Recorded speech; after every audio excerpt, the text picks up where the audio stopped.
राजा भाव सिंह आते हैं, मुझे वहीं बैठ जाना चाहिए। पाती दूंगा हाथ में। तब जब वो सुबह आएगा उसके हाथ में पाती दे दूंगा।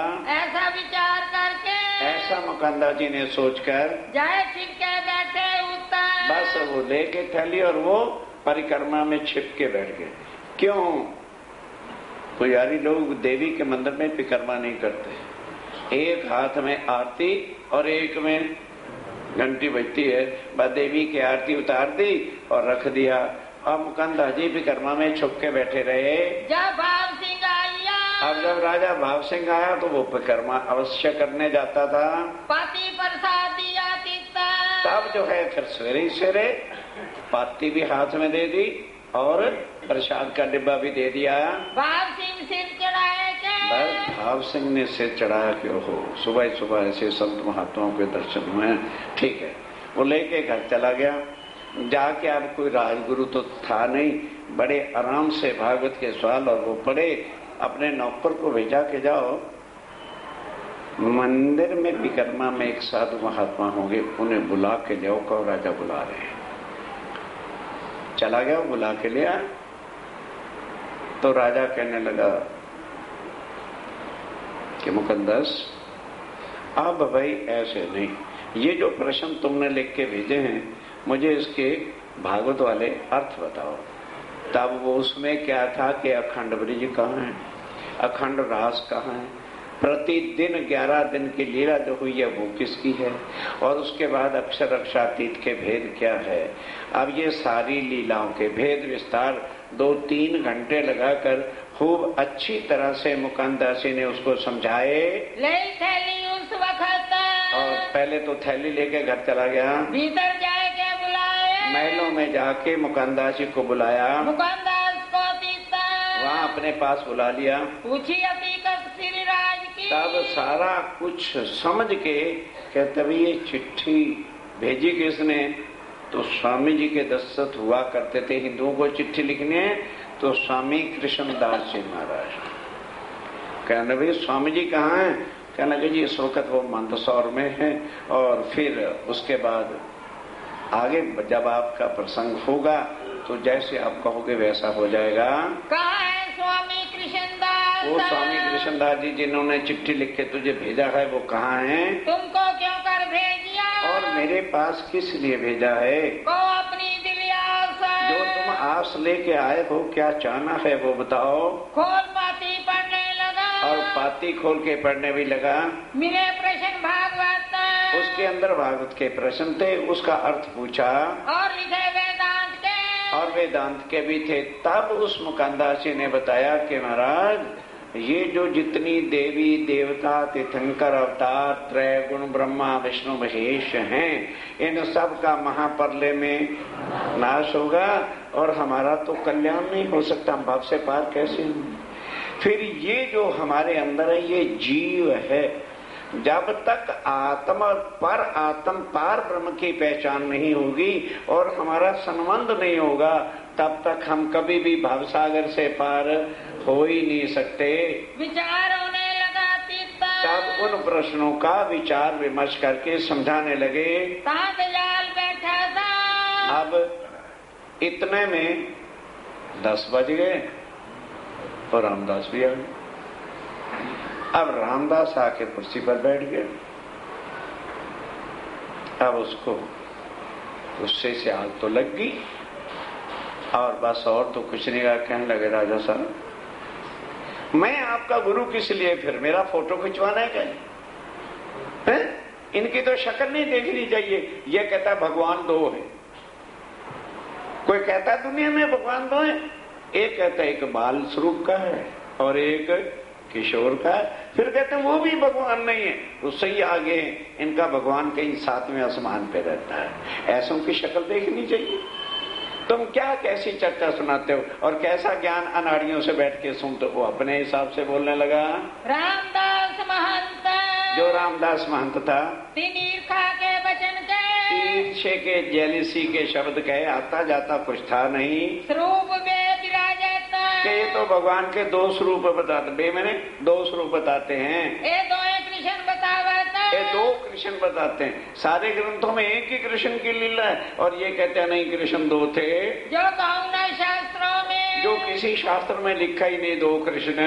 इनका मुख न देखिए। ऐसे साधु महात्मा को तो धक्के देके निकालना चाहिए, शक्ल देखना भी पाप है। चर्चा कैसी इनसे, फिर कैसा ज्ञान चर्चा इससे बैठ के करते हो? तब भाव सिंह बोले।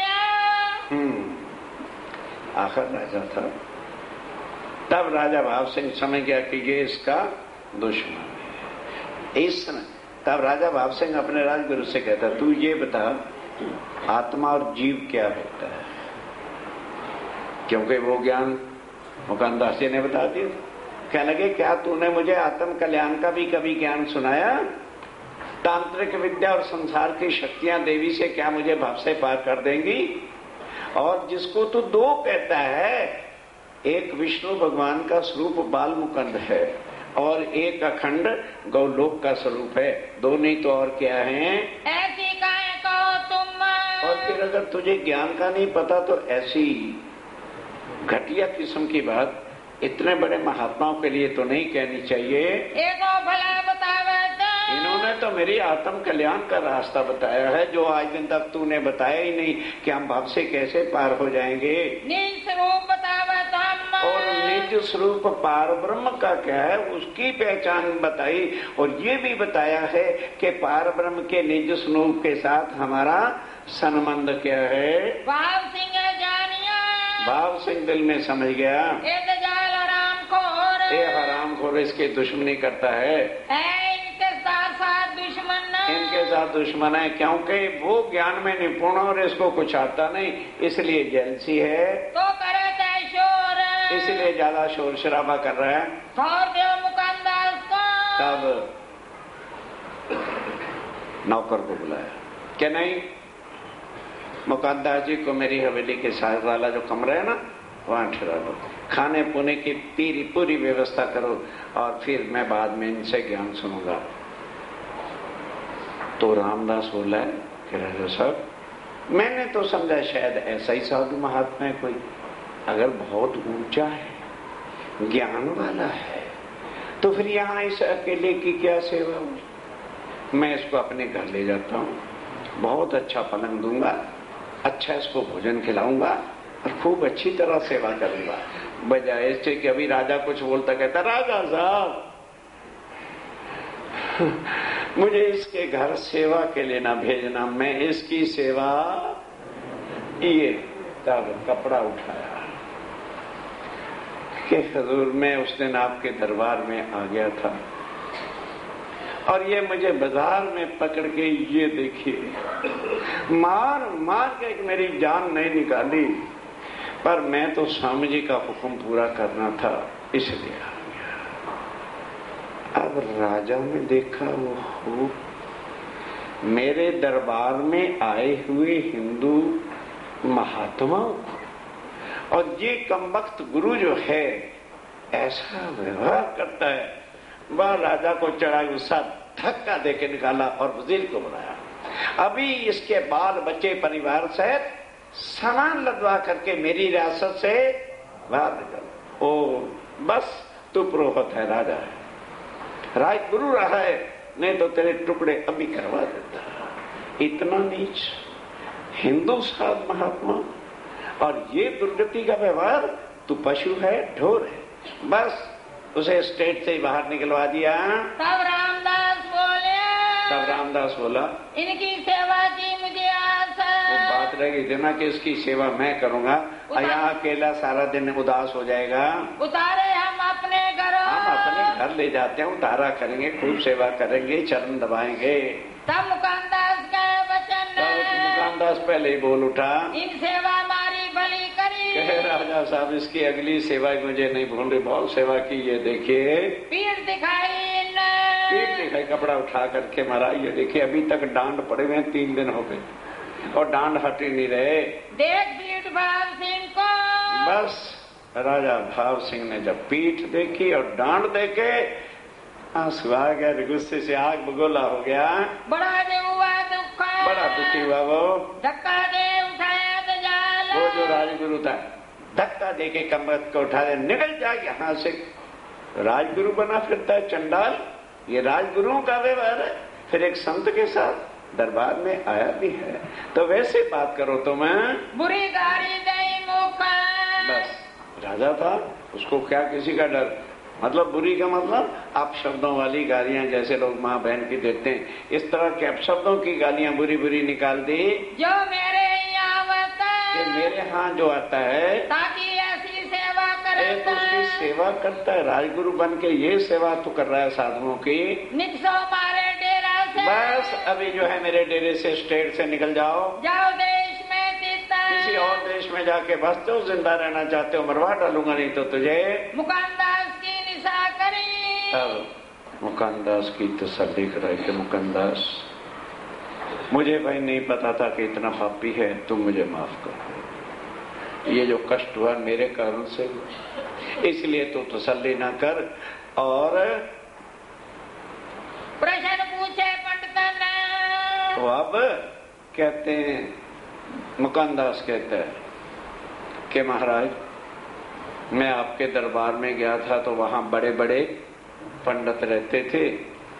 ये मेरे 23 प्रश्न और ये मेरे 19 प्रश्न, इसमें से भी मैं छाट के शॉर्ट कर देता हूं 30 या 22 या 25, और सारे तुम्हारे दरबार के पंडित एक तरफ और मैं अकेला एक तरफ। उनको कहो कि वो जितने प्रश्न बनाना चाहते हैं बना ले, और मेरे केवल ये 23 प्रश्न होंगे।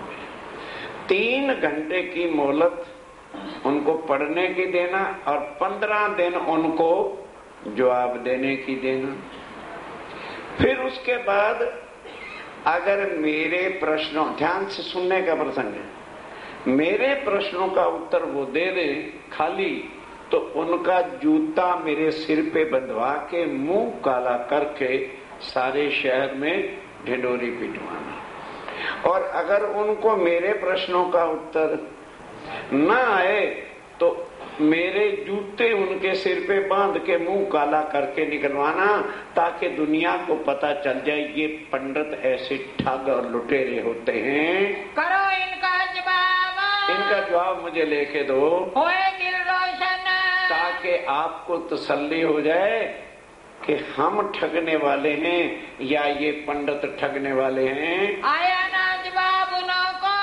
अब उन्होंने 80 सवाल बनाए थे, सबने मिलके 80 क्वेश्चन, और ये 23 क्वेश्चन थे। अब पढ़ के हाल दें, एक भी सवाल का जवाब आता नहीं है। निंदा लगे करने। अब निंदा के साथ पता नहीं कम वक्त कहां से लेके आ गया मुसीबत हमारे लिए।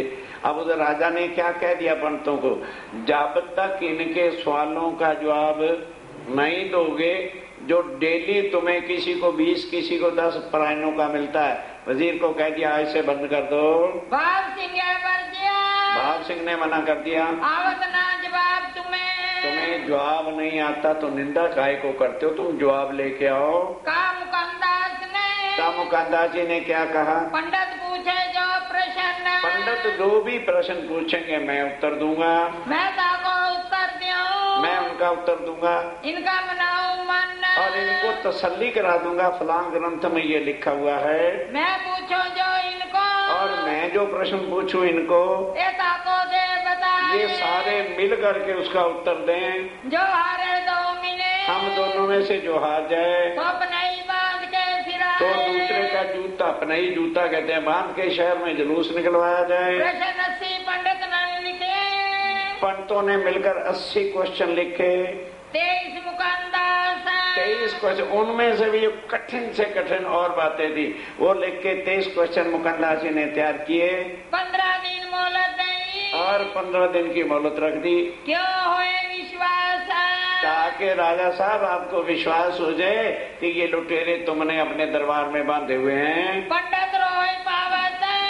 अब पंडितों को किसी को 10 किसी को 20 जैसे जैसे योग्यता थी, और उस समय दरबार से मिला करता था रुपए 10-20, किसी को 10 किसी को 20। जब उत्तर दोगे प्रश्न तब राजा ने क्या किया, पण तो बहुत खीर खट्टे कर लिए, अब जब इनका उत्तर दोगे उस दिन पैसे मिलेंगे, तब हम करें बख्शीश, तब ये बख्शिश होगी। मुकंदास उसी दिन, मुकंदास जी उसी दिन उनके 80 दुनिया के सवाल थे, बस वही उसी दिन ही उत्तर लिख के कहा, लो राजा साहब ये इनके 80 सवालों का जवाब है। प्रश्न खोल किए साफ, सारे प्रश्न खोल के बता दिए, गीता का है, ये भागवत का है, ये रामायण का है, सब ग्रंथों का विशेष खंड भी लिख दिया। देव उत्तर हमारे प्रश्न का, कहने लगे राजा साहब अब मेरे प्रश्नों का उत्तर पंडितों से लेके दे दो, करो भाव सिंह इंसाफ, और फिर तुम इंसाफ कर लेना सारा कुछ। उत्तर तो आवे नहीं, अब पंडितों को उत्तर कहने लगे, अच्छा यार कल देखेंगे, कल देखा, परसों देखा, 5 दिन बीत गए, 10 दिन बीत गए, दिन रह गए 5। अब क्वेश्चनों की उत्तर की तो चिंता नहीं, चिंता ये है कि मुंह होगा काला, मुकंदास का जूता होगे सिर पर, और दुनिया के सामने घुमाया जाएगा जिनसे हम पैसे लेते हैं। तो एक पंडित कहता है, देखो बाद में जो जूता बांध के भी तो शहरों के सामने घूमना है, अपन रात को 10 उसकी कोठरी पर चले चले और जाके उसका जूता उठा के सिर पे रखना और कह दें, भाई मुकंदास जी ये 10 अंगूठा भी लगवा लो और पांव के भी 10 लगवा लो, हम आपके प्रश्नों का उत्तर नहीं दे सकते, हम हारे हारे और हारे, तो दुनिया को तो नहीं पता चलेगा, बंद कोठरी में तो उसका जूता सिर पे रखना। बस मिलके सारे मुकंदास जी के पास चले गए। कब रात को किया विचार, कब रात को विचार किया, चल आए मुकंदास पे, चल के रात को मुकंदास जी के पास आ गए। कहे हम पर होते मारा, हे मुकंदास जी महाराज, अगर तो तुम्हारे स्वामी जी ने यही कहा है कि पंडितों का जनाजा ही निकाल दो, भूखे मार दो, तो फिर हमारे कोई बस की बात नहीं। बाकी रही हार जीत की सवाल, इन प्रश्नों को ब्रह्मा मुनि उत्तर दे सकते, तो हम कहां से ला के देंगे। और बाकी रही जूते की लाओ, हम अभी सब सिर पर रख लेते हैं। जो स्वामी जी जो कहा, अगर स्वामी जी ने यही कहा है कि पंडितों को मार ही देना भूखा, के रोटी बनो पंडितन, के पंडितों की रोटी बांध दो, तो हमारा क्या चारा, फिर हमारा कोई चारा नहीं, हम कुछ नहीं कर सकते। संतोष पकड़े मन, और संतोष से बैठ जाएंगे, जो काम धंधा होगा करते फिरेंगे, ना तो हमारा छुटकारा करो। तो मुकंदास ने कहा, भाई हमारे स्वामी जी ने किसी ने नहीं करके ऐसा करा, वो तो तुम्हारा ऐसा व्यवहार था, तो मैंने राजा को कह दिया, बाकी जूते भी मेरे मत से पर, हम ऐसा नहीं काम करने वाले। तो कहने लगे, महाराज जो कुछ आप कहते हो राजा उस पर अमल करता है। 10 दिन हो गए, खीर देखी नहीं कैसी होती, दही बड़े रोज खाते थे, देखे ही नहीं क्या होते हैं, अचार प्रचार से ही गुजारा कर रहे थे। राजा को कह के जरा हमारी वो बख्शिश तो छुटवाओ, ताकि बच्चे रोटी तो ढंग से खा सके।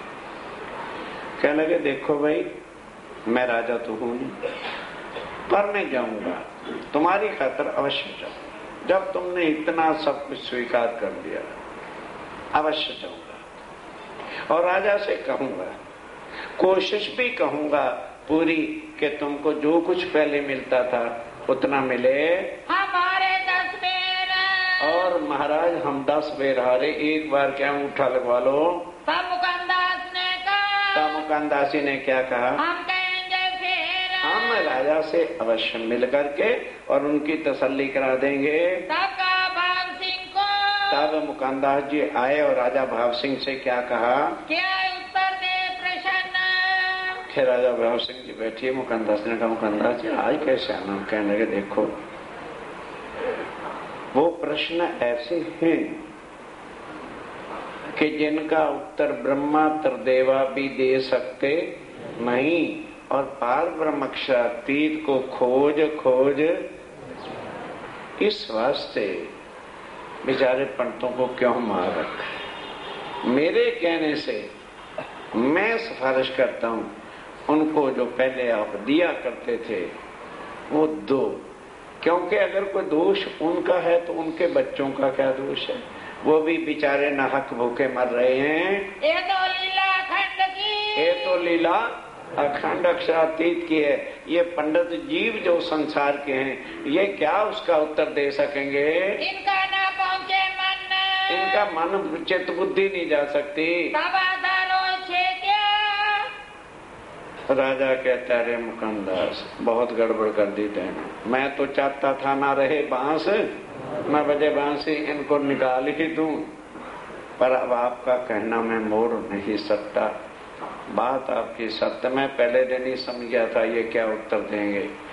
पर भाई खाली खीर खट्टे तो ना खाएं, कुछ तो करके खाएं। आधा देते हैं, 10 वाले को 5 और 20 वाले को 10। वजीर को हुक्म कर दिया कि भाई आधा दे दो बस, और ज्यादा नहीं देना। आधे का हुआ हुक्म, आधे का हुक्म हुआ। प्रात को मिलके का, तब मुकानदास आए।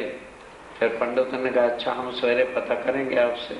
फिर वो पूछने आए, कहने लगे, भाई मैंने तो खूब अच्छी तरह से समझाया बुझाया, पर वो भी मेरे कहने से। आधा तुम्हें बख्शिश कर दिया है और पूरा अब नहीं मिलेगा।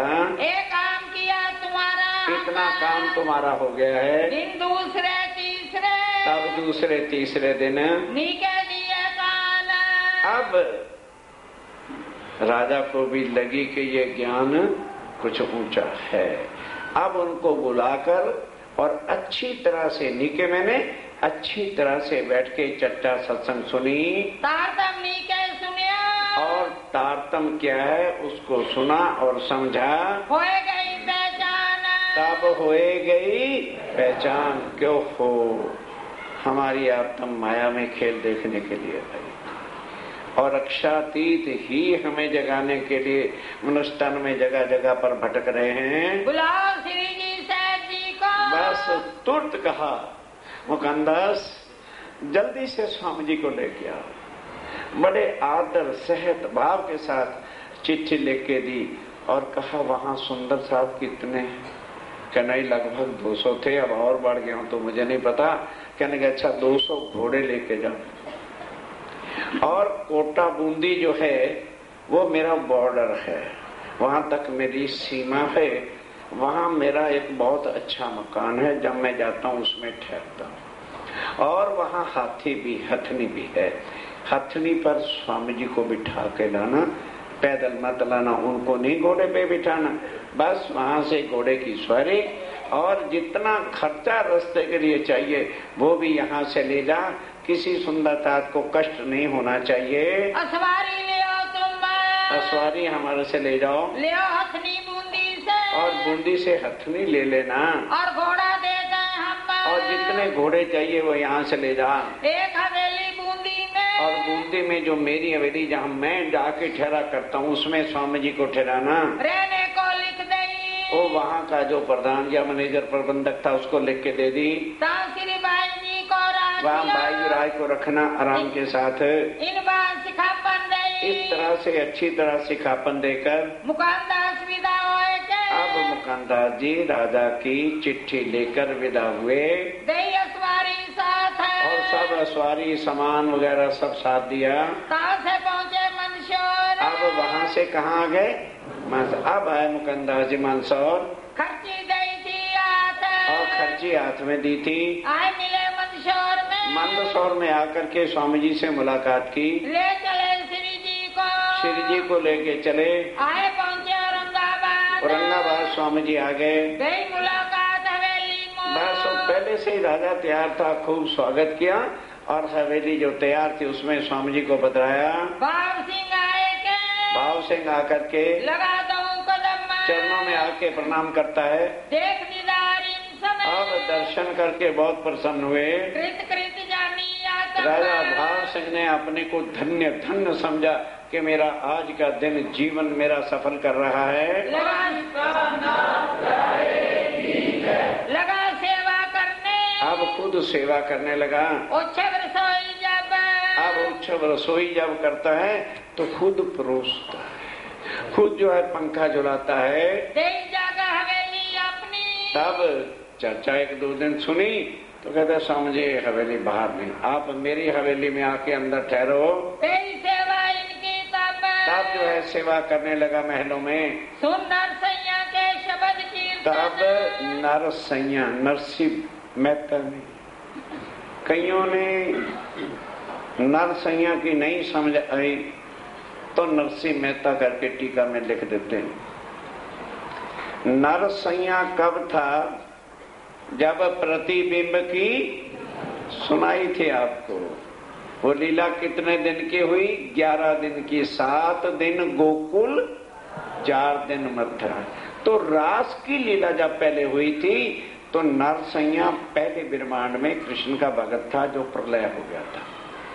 अब उसने जब बांसुरी की आवाज सुनी तो रात्रि का समय था, हाथ में मिसाल लेकर के भागा भागा आया था और अंदर तो जा नहीं सकता था। नरसैया आए, खड़ा हुआ आड़े दरवाजे, बताए थे 4 दरवाजे कौन से? एक शरीर पिंड, दूसरा ब्रह्मांड, तीसरा निराकार और चौथा योग माया का। ये 4 दरवाजे थे।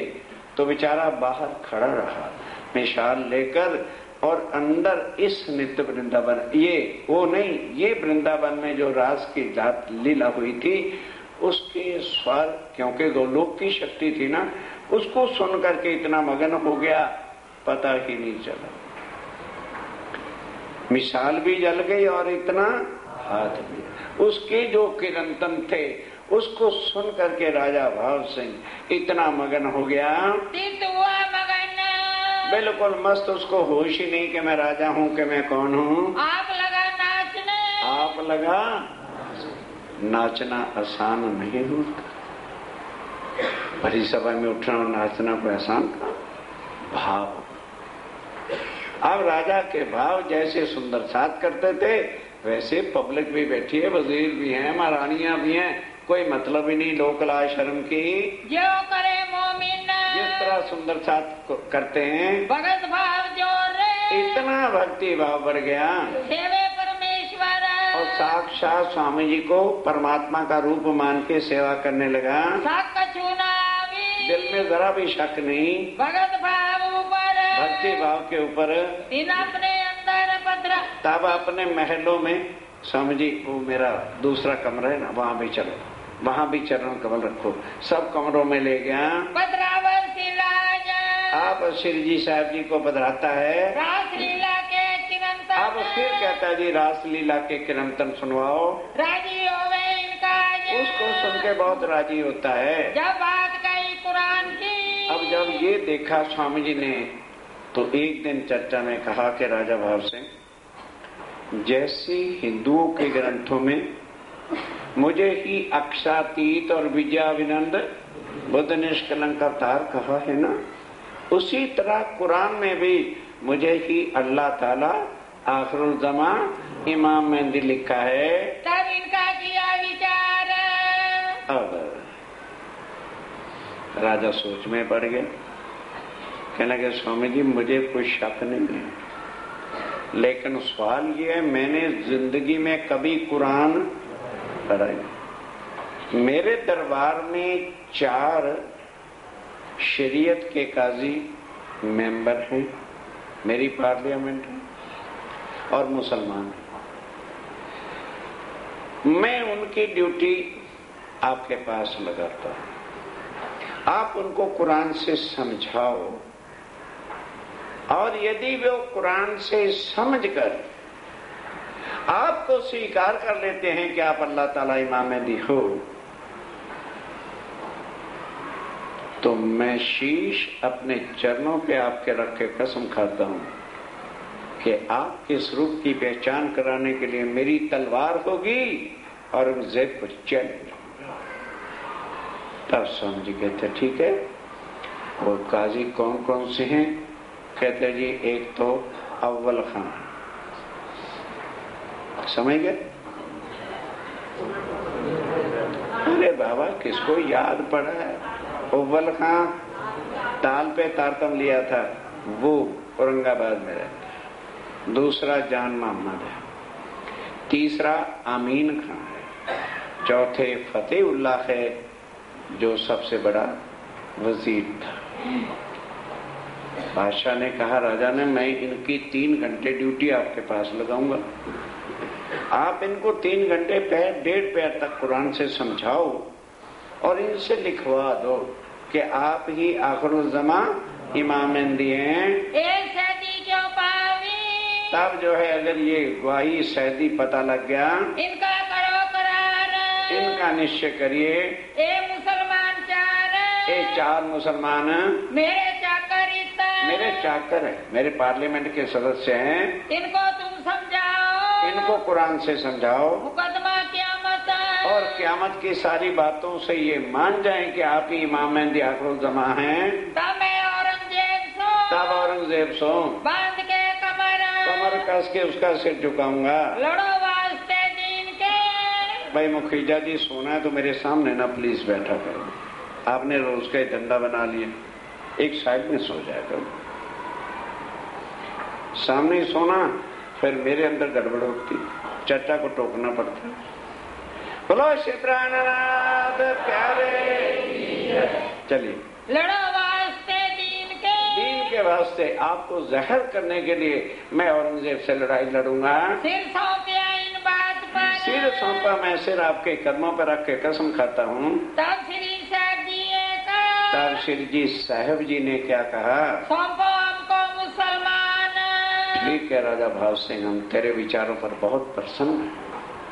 4 मुसलमानों को मेरे पास भेजो, तिनको हम समझाएंगे, उनको हम कुरान से समझाएंगे। वे ईमान, वो जब ईमान ले आए वे तुमको तहकीक, और वह तुम्हें लिख के दे देंगे, तहकीक निश्चय करेंगे तुम्हारा इस्लाम के वाकई है राजा भाव सिंह, दीन इस्लाम के मालिक आप हैं।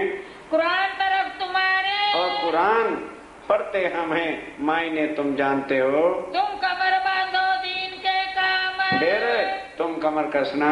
ए बात मानी भाव सिंह ने, राजा भाव सिंह ने बात मान ली। मेरे मन पर हक कि जी मैं इसको स्वीकार करता हूँ, तुम इन पर मेहनत करो, आप इन पर मेहनत करो। ये बात बड़ी बुजुर्ग, ये तो बहुत बड़ी बात है कि मुसलमानों का इमाम मेहदी और आया है हिंदुओं के तन में, इससे और क्या बड़ी बात है। ये निश्चय करके उठे, होने लगी चर्चा तिनसे। अब बाहर एक हवेली ले ली, वहाँ स्वामी जी बैठते हैं और वो चारों अब चर्चा करेंगे। चारों को राजा ने हुक्म करके भेज दिया। तो अव्वल खान ने जब चिट्ठी पढ़ी, उन्हें कहा गए इमाम मेहदी तो उदयपुर में मिले थे और मैंने उनके कदमों में पहचान करके तारतम भी लिया था, ये दूसरा इमाम मेहदी कहां से है? चल के मैं दर्शन तो करूं। अब वो आया दर्शन करने, आगे कौन बैठा है? शेख जी साहब वही भागा चला आया, आके चरणों पे गिर पड़ा, ओ मेरे नबी आप यहाँ कैसे आ गए? कह लगे जैसे तू अब वहां मिला था और भी तो आत्माएं तुझे कहा था, जगह जगह, गांव गांव, नगर नगर, जुदा जुदा फिरकों में, जुदा जुदा तनों के अंदर हैं। तो जब तक उन तक ये वाणी नहीं पहुंचाएंगे, कैसे उनकी आत्म जागृत होगी भाई? नीतावे दो वक्त, वो दोनों वक्त आने लगा। रे इन काम में, इसी काम में स्वामी जी जुटे हुए हैं। इन समय भट्ट भवानी। अब उधर से क्या होता है ध्यान के साथ? भवानी भट्ट दक्कन से बुद्ध गीता, बुद्ध स्तोत्र स्वामी जी ने खास मंगवाया था, जो तुम्हें भाता नहीं, और महेश्वर तंत्र और पुराण संहिता, ये 4 किताबें जिसके अंदर विजया विनंद बुद्ध निष्कलंक अवतार अक्षातीत के ही जाहिर होने के सब प्रमाण हैं, वो लेकर के आया। उदयपुर का मिलाप, अब इसका उदयपुर का मिलाप था, वो आके यहाँ मिला। ही भवानी प्रश्न और भवानी के कुछ उसको चमत्कार भी होते रहते थे। बुद्ध गीता बुद्ध गीता और बुद्ध स्तोत्र ले आया दक्कन से दक्कन से लेके आया था जो स्वामी जी ने मंगाया था। इन समय मुजरा किया, अब इस समय आके उसने दर्शन किए सुख पाया इनमें, और बहुत सुख पिया उसने। नित्य चर्चा में वांछन। अब स्वामी जी ने क्या कहा कि देखो भवानी भट्ट, हम इधर मुसलमानों से बैठ के चर्चा किया करेंगे, तो तुम सुंदर साथ को बुद्ध गीता और बुद्ध स्तोत्र अच्छी तरह से समझाओ। आवे करण दीदार। अब वो मुसलमान जो है वो दर्शन करने आते हैं। कछुक पहचान तारतम। धीरे धीरे जो है तारतम की पहचान अमीन खां को होने लगी। दई दनी निर्धार। आप स्वामी धीरे धीरे एकदम थोड़ा ही मुंह से कह देते कौन है, कुरान से उनके आयतों से धीरे धीरे समझाने लगे। इन समय अब्बल खान। इस समय अव्वल खान करने आया दीदार। जब दीदार करने आया, उदयपुर का मिलाप। पहले उदयपुर का मिलाप था ही। इन पहचाने परवरदिगार। इन्होंने पहचाने परवरदिगार में आए थे। हमारे इमाम जी साहब खुद यहाँ आए हैं। जान मोहम्मद नहीं था।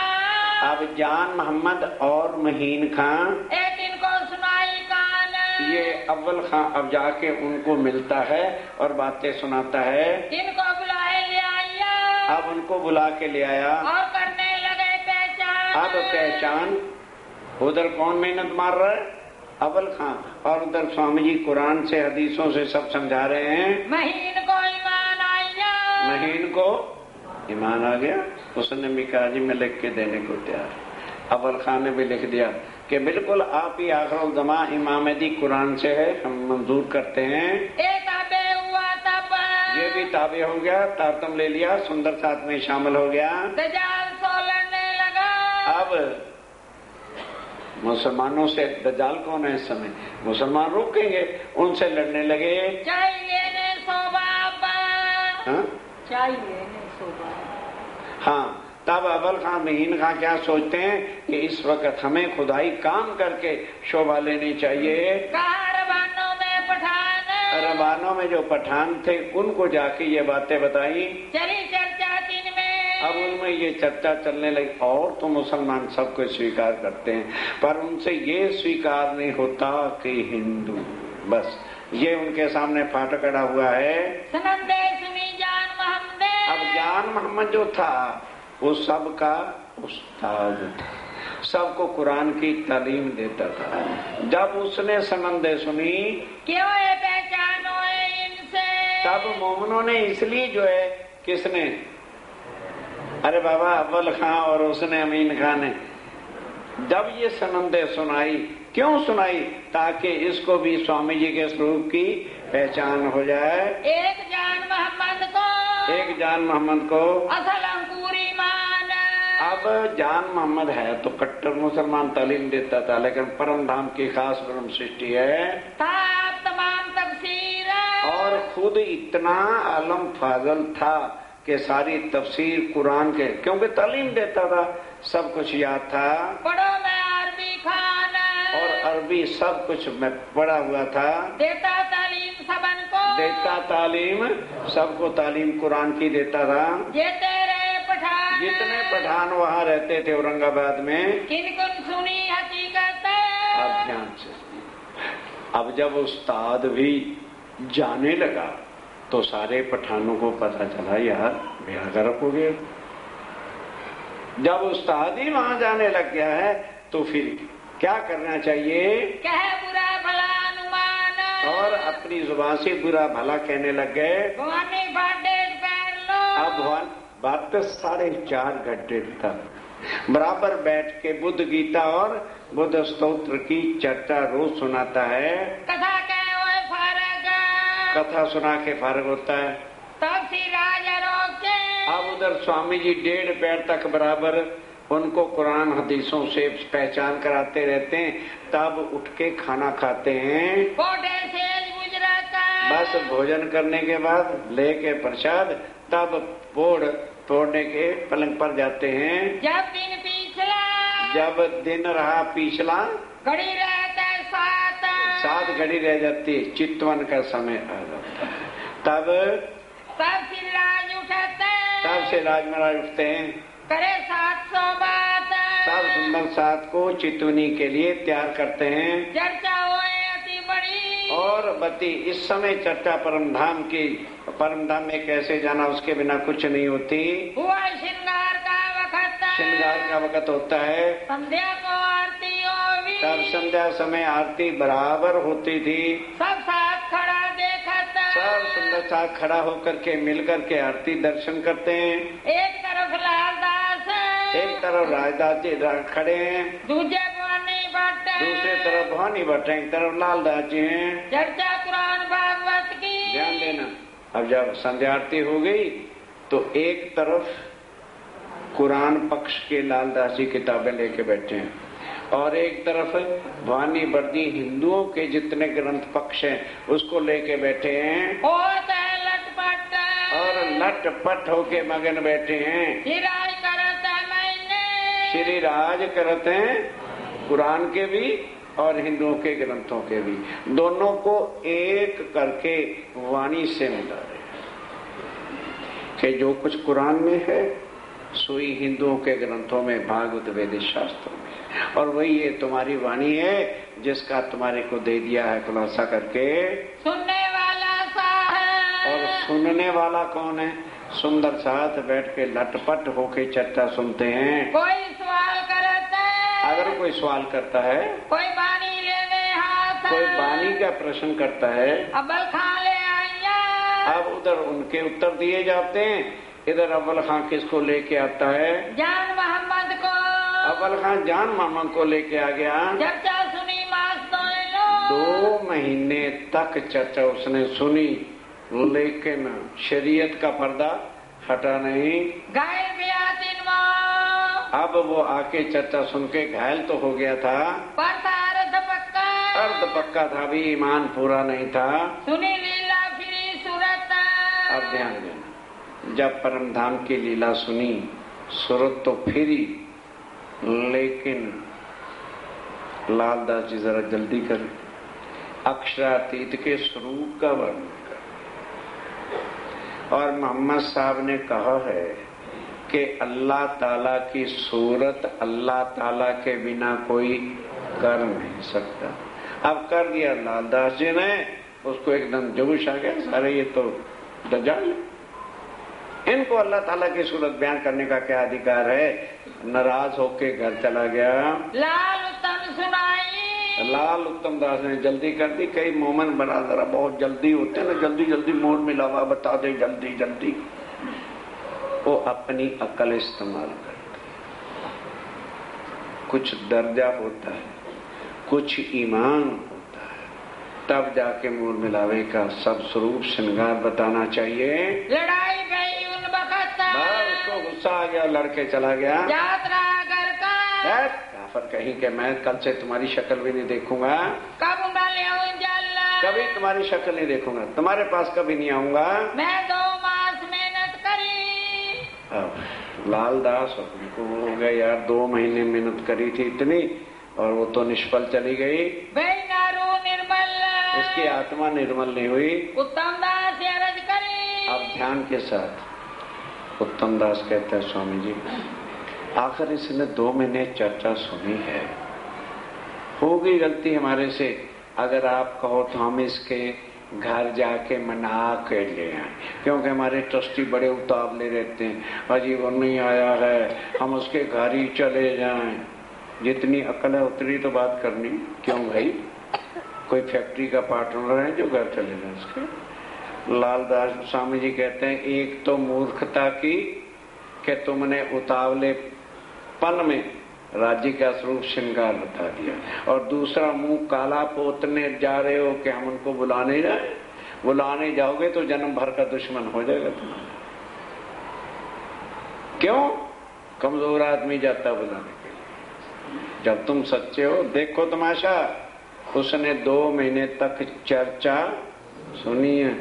आज की रात तो काटेगा, सवेरे तड़पता हुआ चरणों में आ जाएगा।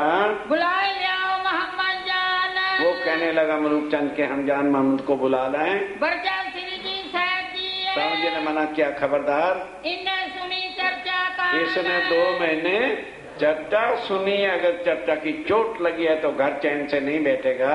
सो दुचती हो गई। अब जान मर गया, गुस्सा हो गया, ठंडा, रात को नींद नहीं आई। कहने लगे यार चंडाल गुस्सा आ गया, अब चर्चा कहां से सुनूंगा। वो तो वर्ष अजीम की बातें थी, कभी इधर करवट बदले कभी इधर बदले। या लानत अधिकार है, गुस्से को सवेरे उठ के चला ही जाऊंगा। नहा धो करके सुबह चरणों में आ गया। प्रात को उठ दौड़ेगा। बस स्वामी ने कहा तुम प्रातः तो होने दो, उठ के आएगा।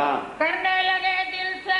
बस ये फैसला हो गया। दिन दूसरे आया। दूसरे दिन जान मोहम्मद उठ के आ गया।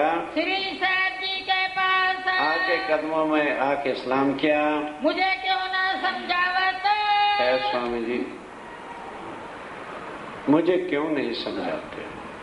स्वामी जी ने कहा तू समझने की दृष्टि से कभी आया ही। तू तो मेरा इम्तिहान लेता रहा 2 महीने, तो इम्तिहान लेता रहा तो फिर मैं तुझे क्या समझाता। 8 दिन सिर्फ, और वो भी 3 घंटे के लिए मेरे आ जाए, और 8 दिन के अंदर तुझे सब कुछ समझ लग जाएगी। मुझे कदमों की आस। अब कहता है मुझे आपके कदमों की आस है, आपके कदम छोड़ के कहीं नहीं जाऊंगा। तब श्री सेठ जी तब स्वामी जी ने क्या कहा, 8 दिन दो चित्ता। 8 दिन सिर्फ चर्चा सुनो बस। फिर तू चर्चा के बिना रह जाए तो फिर मतलब ही नहीं है। सो भी एक पैर। और वो भी 3 घंटे। आगे तो तू 1.5 घंटे पैर 6 घंटे 5 घंटे चर्चा सुनता रहा है। देख कैसा हो गई। फिर देख तो सही क्या होता है। आया चर्चा सुनने। कल लाना, आज क्या करो, दोहराओ चपाई, टाइम हो गया, चपाई दोहराओ। तब श्री जी साहब जी का। तब श्री जी साहब जी का। 8 दिन दो चिता। 8 दिन दो चिता। तो भी एक पैर। तो भी एक पैर। देख कैसा होवे इसका। देख कैसा होवे। सुंदर साहब जी 8 दिन सिर्फ चर्चा सुनने के बाद ये सोचो, औरंगजेब के दरबार के बड़े बड़े काजी ईमान रह के श्री जी के चरणों में आत्म का संबंध जोड़ के तारतम देते हैं। और हम, शरीर भी हिंदुओं का है, पर ऐसे कूट कूट के कर्मकांड दुनिया की कहेगी ऐडी उम्रे चाह के होना सी तारतम्य। हाँ मामा क्या कहेगा, मामा बड़ा के अक्षरत तारतम मत लेना, मैं ये नहीं कह रहा। ऐसी चर्चा सारे ब्रह्मांड में घूमो, फिर तुलना करो कि रूढ़िवादिता के बिना मुरारी बापू रामायण फलाना भागवत, वही ना निराकार के इधर उधर की कहीं चर्चा हो, मुझे भी ले चलो, मैं तैयार हूं चलो। और ऐसा ज्ञान जो देवी देवताओं को भी आज दिन तक मिला है, वो ज्ञान मिल रहा है। फिर लोकलाज को देखें, क्या जिस वक्त नरकों में जाएंगे रिश्तेदार मामा चाचा साथ जाएंगे? सोचो और विचारो। अब कट्टर से कट्टर मुसलमान काजी और दिल्ली की शरीयत का मेंबर है फतेहुल्ला, किस तरह से चरणों में आते हैं, ये कल विषय सुनेंगे। फिर तोलिएगा बुद्धि में, विचार करिएगा कि ये ज्ञान कौन सा है। फिर औरंगजेब की शरीयत का दरबार और स्वामी जी की वाणी पत्थरों में से जान पैदा करके दिखाती है। हमारा तो दिल फिर इंसान का है। वाणी सुनो, सोचो और समझो। बोलो श्री प्राणनाथ। हरदी हरदी भोग लग गया।